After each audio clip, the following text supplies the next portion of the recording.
2025 সালের জানুয়ারিতে Donald Trump দ্বিতীয় মেয়াদে যুক্তরাষ্ট্রের প্রেসিডেন্ট হিসেবে দায়িত্ব নেয়ার পর থেকেই বৈশ্বিক রাজনীতিতে এক ধরনের অশান্তি ও অস্থিরতা লক্ষ্য করা যাচ্ছে।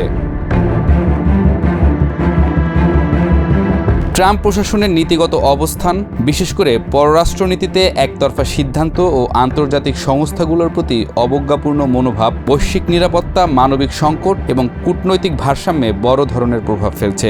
বিশ্ব যেন আবারও এক অনিশ্চিত অধ্যায়ে প্রবেশ করেছে, যেখানে যুক্তরাষ্ট্রের ভূমিকা পরিষ্কার নয়, অথচ সংকটগুলো ক্রমেই জটিল হয়ে উঠছে।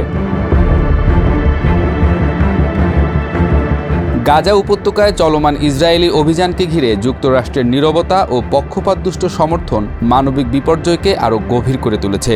শিশুদের প্রাণহানি, হাসপাতালের উপর হামলা এবং আন্তর্জাতিক মানবাধিকার আইনের লঙ্ঘন সত্ত্বেও ট্রাম্প প্রশাসন ইসরায়েলের আত্মরক্ষার অধিকার যুক্তিতে এসবকে উপেক্ষা করছে। এই অবস্থানে আন্তর্জাতিক সম্প্রদায়ের মধ্যে বিভক্তি তৈরি হয়েছে এবং যুক্তরাষ্ট্রের নৈতিক নেতৃত্ব প্রশ্নবিদ্ধ হয়েছে। বান্ডেল থাকলে প্রতি সেনমানিতে টাকা বাঁচবে। বিকাশ সেনমানি বান্ডেল কিনে জিতুন প্রতি লেনদেনে। ইউক্রেন সংকটেও ট্রাম্প প্রশাসন সমাধানের পথ দেখানোর চেয়ে সহায়তা বন্ধের হুমকি দিয়ে যুদ্ধ পরিস্থিতিকে ঘোলাটে করে তুলছে। পূর্ব ইউরোপে এই অনিশ্চয়তা রাশিয়াকে বাড়তি সাহস যোগাচ্ছে, আর ইউক্রেন নিজেদের একা ও দুর্বল মনে করছে। ট্রাম্পের ভাষায় যুদ্ধ বন্ধের অঙ্গীকার থাকলেও বাস্তবে তার প্রশাসনের অবস্থান ইউক্রেনের জন্য সংকট বাড়িয়েছে। জাতিসংঘ ও অন্যান্য আন্তর্জাতিক প্রতিষ্ঠানের প্রতি তার উদাসীনতা আরও উদ্বেগজনক। বাজেট কমানো, সমর্থন প্রত্যাহার এবং বহুপাক্ষিক উদ্যোগে অংশগ্রহণে অনীহার কারণে বৈশ্বিক সমস্যা মোকাবিলায় ঐক্যবদ্ধ উদ্যোগ বাধাগ্রস্ত হচ্ছে। জলবায়ু পরিবর্তন, খাদ্য নিরাপত্তা, অভিবাসন কিংবা মানবিক সংকট, সব ক্ষেত্রেই কার্যকর নেতৃত্বের শূন্যতা স্পষ্ট হচ্ছে। চীন এবং দক্ষিণ চীন সাগর নিয়ে ট্রাম্পের কঠোর নীতিও নতুন করে উত্তেজনা তৈরি করেছে।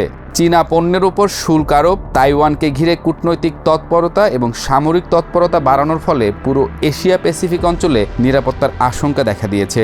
চীন পাল্টা অবস্থান নিয়ে সামরিক মহড়া চালাচ্ছে, যা এই অঞ্চলে নতুন করে সংঘাতের আশঙ্কাও বাড়াচ্ছে। আফ্রিকা, লাতিন আমেরিকা এবং দক্ষিণ পূর্ব এশিয়ার মতো অঞ্চলগুলোতে যুক্তরাষ্ট্রের আগ্রহ কমে যাওয়ায় সেখানে চীন ও রাশিয়ার প্রভাব বাড়ছে।